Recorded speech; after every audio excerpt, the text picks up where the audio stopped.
everyone. Welcome to today's episode of Keep It Moving. I'm your host, Sharon O, and I think you will enjoy who we have on show today. With me, I have Mr. Godfrey Mushandu. He's an accomplished health and social care consultant. He is the founder of GMT Networks, which is a group of companies that includes care quality support and ultra health care solutions. Mr. Godfrey, welcome to today's show, and thank you for coming. Oh, thank you very much, Sharon, for inviting me. Okay. It's health and social care is quite a broad industry. Do you want to share a bit more about what you do with the audience? Yes, thank you very much. Like you have introduced correctly, GMT Networks Limited is a group of companies. Amongst other companies, we have got two healthcare divisions. Okay. The Care Quality Support, which is a department which provides policies, procedures, documentation, and all regulatory information. Yep. Then we've got the Ultra Healthcare Solutions, which mainly works with established and new service providers, where we give you guidance in terms of coaching, mentorship, and also the relationships which we will be forming with the commissioners and the regulators. Mm-hmm. That's great to hear. I mean, you help a lot of startup businesses, right, in the health and social care sector? Yes, a lot of startup businesses, yes. Just in 2023, I think we registered around 162 companies newly established last year. Okay. As of this year, we have already surpassed that number, okay, and we are not yet at the end of the year. Okay. Now, registration is one part, and then there's the compliance side of things. Once an organization is registered, they then have to, meet up with compliance. Yes, actually, compliance starts at the point of registration. Yeah. So for you to be registered, you need to submit compliant documentation, and also the managers and the nominated individuals need to be fully compliant. Yep. Then when you are registering, I always say to the people we work with that registration is the 5%. Yes. The 95% is the running of the organization, yes, which is always towing. It's unlike running maybe a corner shop where you might be worried about just your license, yes, from the healthy providers. But within the health and social care, the number one challenge is complying with what CQC or Ofsted requires. Yes. On top of the local authorities also, they've got slightly different requirements for compliance as well. Yes. So you are expected to comply with whoever is in front of you. Yes. So I think you're very clear on that. It's not just that once you're registered, that's it. There's a lot that goes on behind the scenes, which I think being in that industry myself, I think this is where, a lot of education is needed, because people think once they are registered, they don't tend to look at, the bigger picture of meeting compliance with these regulatory bodies. And, that in itself is a challenge. To stay in business is a challenge in that sense, right? Yes. Like I've said, 5% is the registration. Yeah. And the 95% which you need to do, we have had providers whom we have registered, and for 12 months they haven't had a single client. Wow. But before registration, they never thought getting a client is a headache. Yes. So after, with the new regulations which have come into effect, if you register today and you go for at least 12 months without a client, mm-hmm, what happens is you will now be put onto dormancy. Yeah. Because the regulator is saying 12 months ago you registered, you, yeah, promised this, and now 12 months down the line you don't have a client. Yeah. So that's number one challenge, the client, to, yes, open the business. Then there is the compliance outside the clients. You need, yeah, to comply, have the relevant policies, yeah, which are up to date. Yes. Keeping on top of that, yeah, is another challenge. Yes. Yeah, paperwork can be a handful sometimes. And that in itself, is down to good governance, I say. Yes, good governance and quality assurance are two things which are lacking, especially in new providers who are just starting. Yes. Because when the regulator is looking at governance, they don't look at the size of the organization. Yes. When we have got an organization with 900 or 1,000 clients, yes, and you have got one client, the expectation is the same. Yes. You are measured on the same platform level. So the resources are what then challenges. Yes. So as new providers who are newly registered, because the finance is limited, Sharon, yes, what then tends to happen is people take shortcuts. Yeah. Yes. Things where maybe a specialist service is required, they do it themselves. Yeah. And they keep on going until the day of the inspection. Yeah. That's when all the shortfalls will come in now. Yeah. And unfortunately, at that stage, you are left with very few options besides complying, and whatever you avoided in the past, you will have to comply. Yes. What more can you say on that to, help people who find themselves perhaps maybe they've not done their due diligence about the whole business per se, or they don't even understand, what the whole healthcare compliance is all about? What usually happens is that we have challenges around compliance, because most of the people who are establishing these businesses, they are also working full time. Yes. So they will need to run this new business when they are free. Yes. And that never happens. They need to work to raise money to finance the business. So the little time they get, they give to the business, but they are also expecting high revenue and turnover. Those two things don't balance. I agree with you, because I always say, until you are ready to give up the other one, you're not yet ready to because this is in itself, a full-time job that needs your full attention. So the two cannot coexist, basically. The two cannot coexist, but you also need to look at our target market are small providers, people who are self-employed or who are full-time employed, who want to run away from what we call the rat race. Yes. They want to run from the 9-to-5 paycheck. Yes. But for them to run away from the 9-to-5 paycheck, they don't have an inheritance, they don't have a government loan, they don't have a bank overdraft. Yes. So they have to work with what they have. Yes. Then that's when we have these situations where compliance begin to lack, because one, they don't have the time, they are always at work. When they come to their business, yes, what always they are doing is to try just to the bare minimum. Yeah. But the regulator doesn't care about that. Yeah. When they come, they are expecting you to be compliant. Yes. And they need to see everything in place. Which is one of the, Sharon, which is one of the biggest challenge. Yeah. When people are starting this business, I've always said, you can never subcontract your responsibility. People think when they pay for our policies, when they go to the ECM, electronic co-monitoring systems, and when they go onto the quality audit software, software will never replace your work. Yes. It is as good as what you are putting in. So we hear people saying, we got policies from you, we got a software from this, is it okay? It's not. Those are only the tools which you need to make them function. Yes. By your input. Yes. And having the time. And that time is what you don't have. Yes. As a small provider. So regardless of having, these systems, these management systems in place, one still needs, to pay full attention to the business. Is that what you're saying? Alongside having a management system, it's not going to be, your solve-it-all problem. Yes. Alongside all that, what I have seen over the years, Sharon, is we walk into providers. Yes. They've got state-of-the-art, every software you can think of. Yes. But that software is empty. Yes. The care plans are not up to date, the audits are not up to date, but the systems are there. Mm-hmm.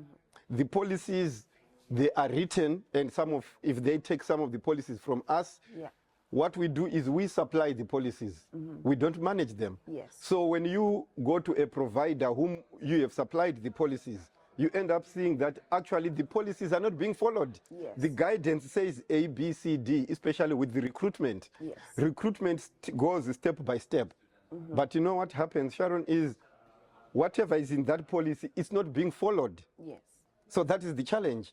Whatever is in that audit system, the audits are not being done, but the audit system is there. Do you think it's a case of maybe not having enough staff to do that? You know, my experience with this is that sometimes, yes, you will have all the management systems in place, but to actually have the right staff to run these systems, as a startup, maybe they don't have the budget. How can, you know, startups overcome that part? Because they would have spent their little budget on putting these management systems in place, but then they don't run themselves. Someone needs to be overlooking this to make sure that it's running effectively, right?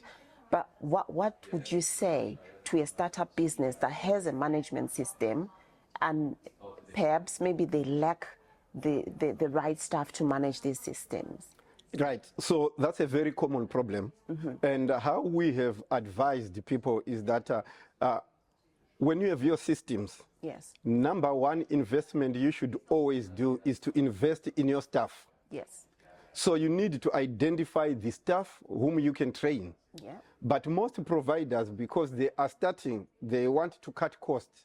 So they want to do the management, they want to be the registered manager, they want to be the nominated individual, they want to be the auditor, they want to be the bookkeeper, they want to be the security guard, they want to be the web designer. In the process of doing this, Yes. at each stage which you are specializing, whilst you are not a specialist, Yes. you are making mistakes. I can relate to that. And some of these common, it's a common thing amongst providers who are still starting out. It still comes down to budget.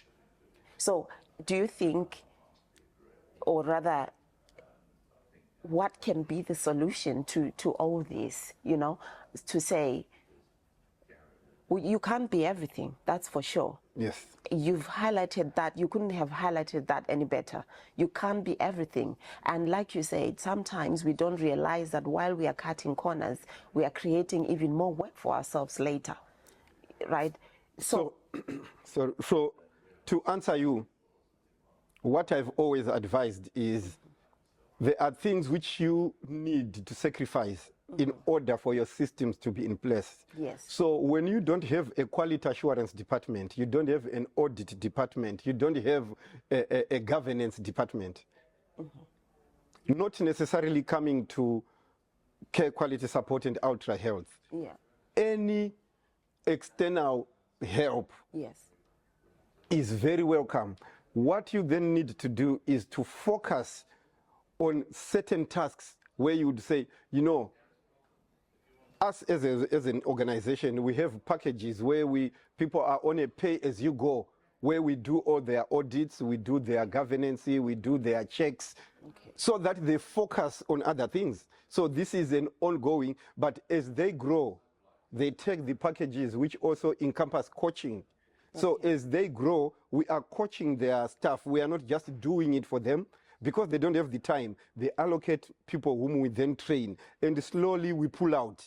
That's the shortest and the least expensive. Yeah. The longest is for you to learn. And the most expensive, because the mistakes are not reversible. Sure. So basically they should prioritize, you know, how they are going to meet their compliance. They can have external parties like your organizations that will, in the short term or even in the long term, help them to manage that while they utilize their time more on getting clients and bringing more business, right? Yes, that is what I have seen, Sharon, when we are dealing with new providers. Yeah. The mistakes don't start, mistakes start with your first client.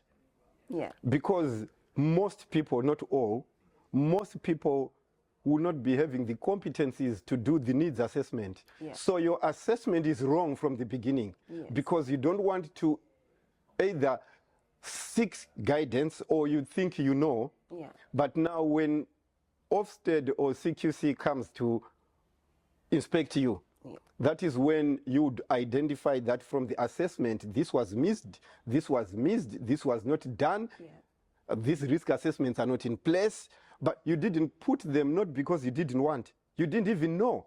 So that is where the first mistake happens. So number one is to start identify from your needs assessment. Have training. If you don't know, if you already have experience from your past work or you have worked with other companies, then that's good enough. Then the next stage is to keep on top of whatever you have identified. So identifying what the needs are, right? Assess whatever those needs are, and then making sure you've got enough safeguards in place, you know. That's exactly what needs to happen. In theory, but when we visit these providers, it's the other way around. Half the time, because as well, I feel for people who are starting, half the time they don't have the time. So even the needs assessment itself, it's incomplete. There are no dates, no signatures, no people's names, no date of, you'll be surprised even. They've got a client for 6-7 months, but they don't even have the date of birth for that client. So which is how can you be supporting someone when you don't even, when you cannot even identify them correctly? It's about the auditing and governance now. Yes, you might miss at the beginning, but when you have got your frequent audit cycle and your, what we always call, every organization needs a live continuous improvement plan. So you need to have all these so that you know how often do you audit. You cannot go for 6 months without realizing that the date of birth is wrong. Because it has not been audited. Like you said, it's down to policy. If a policy says maybe your audits are to be 3 months and you're not reading and following that, then, you know, you have these sort of problems. Now, we have ultra healthcare support, you know, organizations that, you know, help, you know, small or startup providers, or even those that have been in the industry for long, still get supported by yourself. Now, there is sort of at least some sort of relief, so to speak, of, you know, or support, if we may put it that way. So there is support out there. Now, bringing it back to you, you had a very big organization. In my opinion, you not only support organizations, you support individuals as well. You know, you've got your own staff, you've got the organization to think of as well. Now, what happens in the case that, you know, you yourself need help sometimes, you know, because all these problems that you need to solve, you need to be in the right space, in the right frame of mind. So while you're busy solving all these problems for other people, you as the CEO, the founder and CEO of this very big organization, you face challenges as well yourself, alongside dealing with all this. Yes. We do face challenges organizationally and also personally. We do have these challenges. Okay. I want to focus more on a specific moment where, you know, you faced a challenge, but at the same time still had to keep going, you know, to sort of still be there for the team, because I know, you know, I've worked with you in the past. It's your organization is quite big. Everyone keeps calling Mr. Godfrey for support here and there. But Godfrey himself as well sometimes does face challenges. And how do you manage that? Right. We have had challenges over the years. As we have said, GMT Networks is the group, the holding name for a number of companies. So we've got about 9 companies under that, some which are not healthcare related. So over the years, I had a friend of mine who we started Izim Tanaurwa, a friend of mine whom we started working together 20 years ago. And unfortunately, he passed away after a very short illness in terms of, So at that time, we were at the point when we were growing. We had just come out of COVID, and we had a lot of things to focus on. Then he unfortunately passed away, but the organization had to move. I had to be there because he mainly was interacting with the staff. I was on the specialist side, and he covered the staff, HRR, recruitment, and I had zero idea, and I was not involved in that. Yeah. But then one day I had to learn to adjust, and our staff also, because this is a very family-friendly organization, and so his passing away impacted not only on me but also on the staff team. Yeah. But we still had clients, and because of the relationships again which we had, which we established with our clients, some of our customers have actually become more or less like family. Yeah. So that impact was reverberating everywhere, and I still had to have a brave face to manage the expectation of our clients without lowering the quality, to manage the expectation of the staff as well. That must have been a very difficult time for you. It was very difficult, but like in any sphere of life, for a system to function, it is tested when everything is not okay. Because it's easy to lead an organization when things are going well.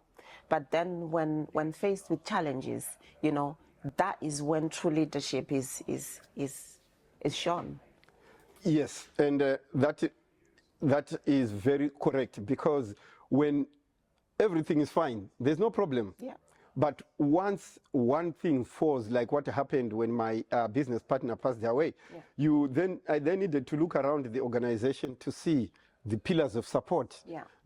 And that has been one of the strongest survival point, because we work in quality. So we always need to put systems that in the absence of this person, what happens? But you never prepare for death. Yeah. There's no one who can automatically just replace a director with 20 years experience, and tomorrow morning that person performs the same.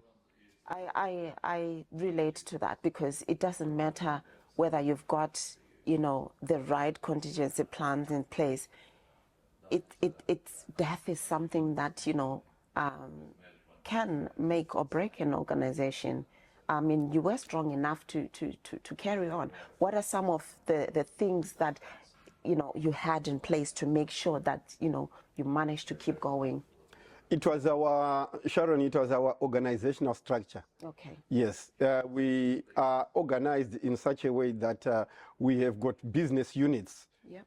And so those business units kept on functioning.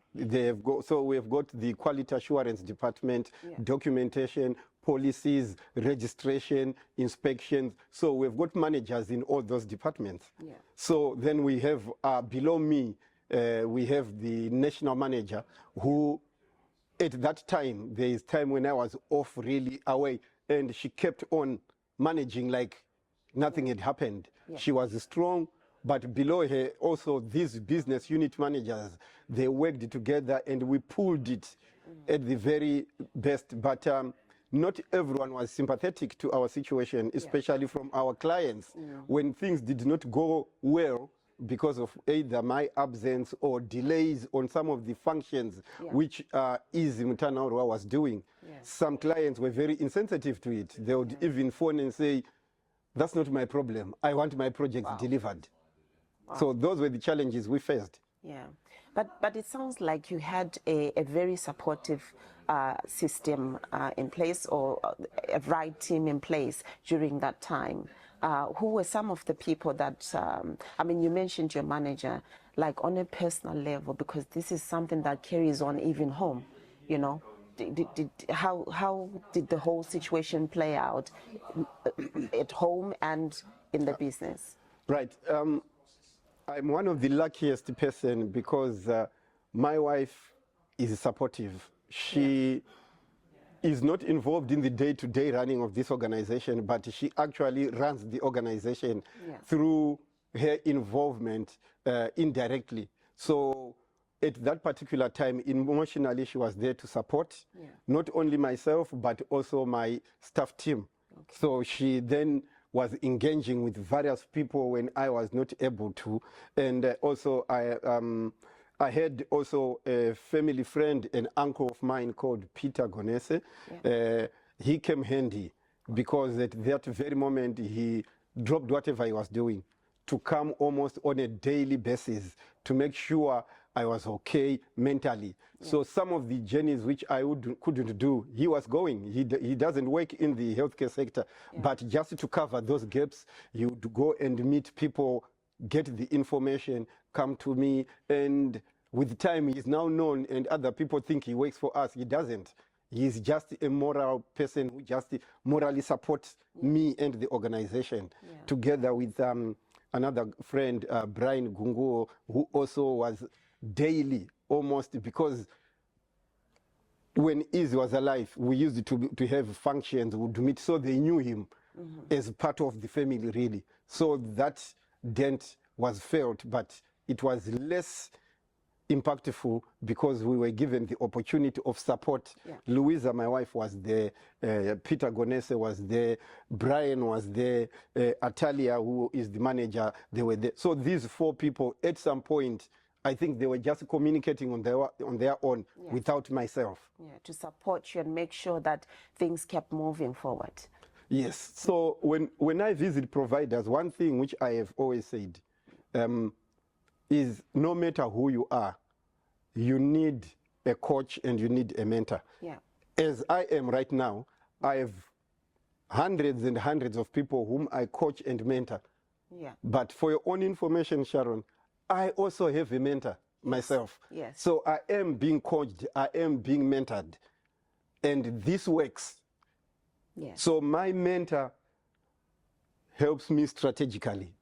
And even because I've worked with him for 14 years, and my mentor used to be the owner of the company which I worked for 14 years. So I used to be his manager.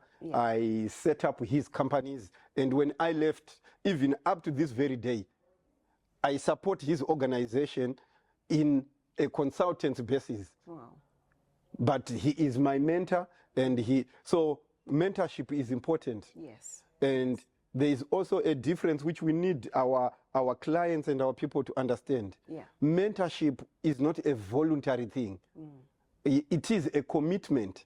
And sometimes you have to pay for it because someone is dedicating their time. They could be anywhere doing but they spend time. And I think it's quite important. So that mentorship combined with all the other pillars of support, they have helped us shape our organization, and it helped me as well as an individual to be able. Remember, we also have a separate meet and greet where we met in Bradford. I remember. In July 2022. That was way back. So it's a growing organization which has got its own separate team dedicated to events management, supporting providers, and it is growing. At the moment, we've got about 1,576 members. So that's separate, and because that's a voluntary, it's a non-profit, but we still have to manage it on top of the other things. So it is imperative that, you get extra support outside, Now, summarizing that experience about losing your friend and also having to still keep going, running the business, what are some of the key lessons that you learned from there? What are some of the things that you learned from them and you implemented them and carried on with them up until now? Right. Thank you, Sharon. The lesson which I would let everyone know, I learned to always be prepared. I'm not talking about death. I'm just talking about preparation in running a business, of which the unpopular word, death, will always happen at some time.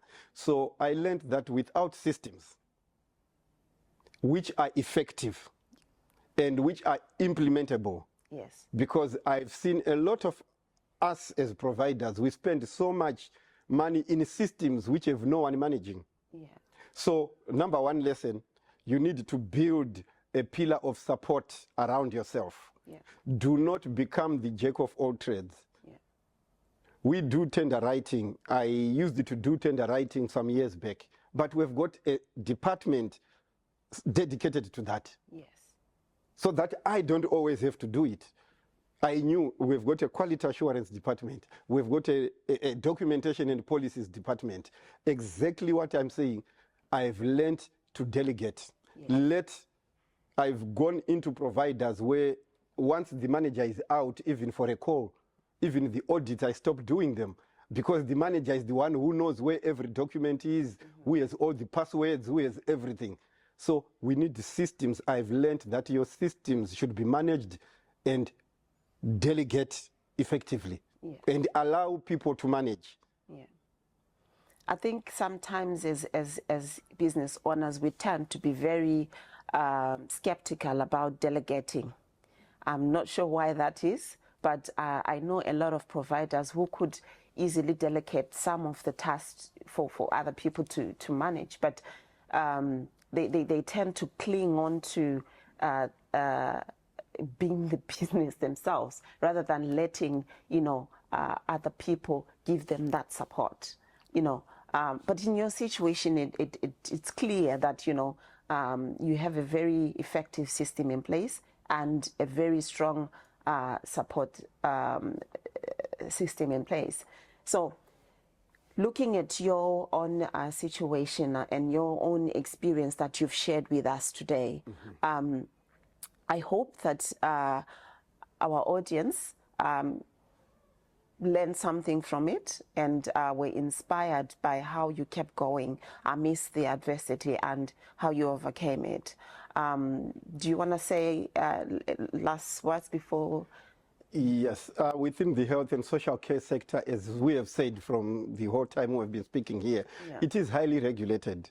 So you cannot know everything. So for you to safeguard yourself against, my number one lesson, which we have invested as an organization, which is helping us to survive, is your staff training. Yeah. It is important, but our challenge is we train our staff on mandatory things. Yes. We never train our staff in leadership, in management, and in human resources. Yeah. New providers are always at risk of falling short of the requirements because leaders are not managers and managers are not leaders. These things are confused when people, the fact they are very good people who have a good brain for business, but very poor at managing. So when you have got the ability to identify that I can spearhead this and I will let those with the attributes continue. So I would summarize in that we need to dedicate time to train our own organizational staff, but also have the ability to see when your limits are so that you seek external support. Yes. And some of this support, especially when you join some of the organizations like the Health and Social Care Providers Network, some of these supports are free. If you are in our network, we give free templates, free documents, things which you might not easily get from outside. Yes. But through this experience now, through the adversities we have gone through, we don't want other organizations to go through these adversities, but it's all about leaders. You know, when you are talking with CQC and Ofsted, the key, they're always in their report, leaders, leaders, leaders. So the leaders are in the forefront. So these leaders themselves need support around them. Yes. And they need mentorship. So if you are an organization right now who is just looking at and watching this Keep It Moving program, you don't have systems to support yourself, I would recommend you find someone to mentor you, someone to coach you, someone to bounce back on. Because our number one narrative is that as a people, we always say, so and so did not want to help me. So and so did not want to help me. It does not always come free. Because some people don't have the time to help you, Sharon. Yes. So seek help to those who are able to offer the help rather than end up saying, oh, these people don't help each other. Yes. So how can people get in touch with you if they needed that help? Right. We've got 2 websites, carequalitysupport.co.uk or outrihealthcare.co.uk. And I am quite active on Facebook and LinkedIn. We interact there. We have got special offers. We do just, it's not all about business. Yes. So even on LinkedIn, we've got time to joke and network and create new linkages. Yes. So I also encourage businesses to participate local events, Yes. national events, and create new networks. If you just keep on the same network which you have, Sharon, you don't grow. Yes, it's that simple. So you heard it all, guys. If you are in healthcare and you do need support, Mr. Godfrey Mushandu is your consultant who is going to support you grow and most importantly, maintain your compliance. He has given and shared all his contact list. Do contact him. Thank you so much for watching today's episode of Keep It Moving. I'm your host, Sharon O. Until next time.